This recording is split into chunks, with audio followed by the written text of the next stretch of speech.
যে তার স্ত্রীর কাছে সর্বোত্তম, যে তার স্ত্রীর কাছে ভালো, সে সর্বোত্তম ব্যক্তি।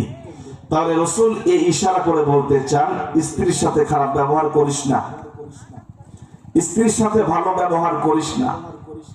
কিছু কাপুরুষ মানুষ আছে, কিছু কাপুরুষ মানুষ আছে, অন্যের সাথে লাগতে পারে না, ওই যত রাগটা আছে সব স্ত্রীর উপরে ছাড়ে। এটা হচ্ছে কাপুরুষ। যে স্ত্রীদেরকে মারে এটা পুরুষ নয়, এটা হলো কাপুরুষ। রাগ হচ্ছেন নাকি আপনারা? রাগ হচ্ছেন? তাহলে রাসূল বলেন, তোমাদের মধ্যে সর্বোত্তম ওই ব্যক্তি যে তার স্ত্রীর কাছে সব থেকে উত্তম। তাহলে নবীজি প্রথমত সন্তান ভূমিষ্ঠ হওয়ার পরে কোরআন সাক্ষ্য দিল, কোরআন তার সাপোর্ট দিল। এই সন্তান বাবার সন্তান হওয়ার কারণে রাসূল তাকে তার পাশে জান্নাতে থাকার কথা বলতেছেন। এখন সে যখন অন্যের স্ত্রী হয়ে গেছে, রাসূল বলতেছেন সে সর্বোত্তম, যে তার স্ত্রীর কাছে সব থেকে বেশি ভালো।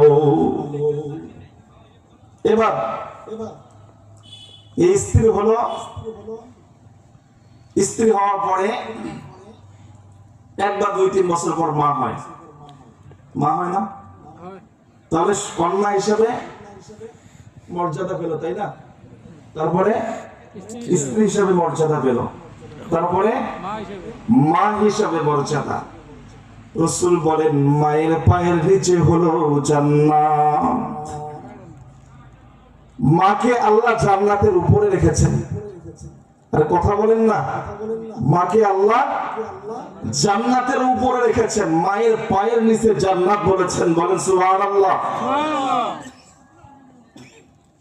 কারণ এই মায়ের পেট থেকে আব্দুল কাদের জিলানী বের হয়েছে, এই মায়ের পেট থেকে হোসেন আহমদ মাদানী বের হয়েছে, এই মায়ের পেট থেকে জুনায়েদ বাবুনগরী বের হয়েছে, এই মায়ের পেট থেকে আহমদ শফি বের হয়েছে, এই মায়ের পেট থেকে আল্লামা দেলোয়ার হোসেন সাইদি বের হয়েছে, এই মায়ের পেট থেকে মুফতি আমিনী বের হয়েছে, এই মায়ের পেট থেকে বড় বড় আকাবির দ্বীন, বড় বড় আলেম, বড় বড় আউলিয়া কেরাম এই মায়ের পেট থেকে বের হয়েছে।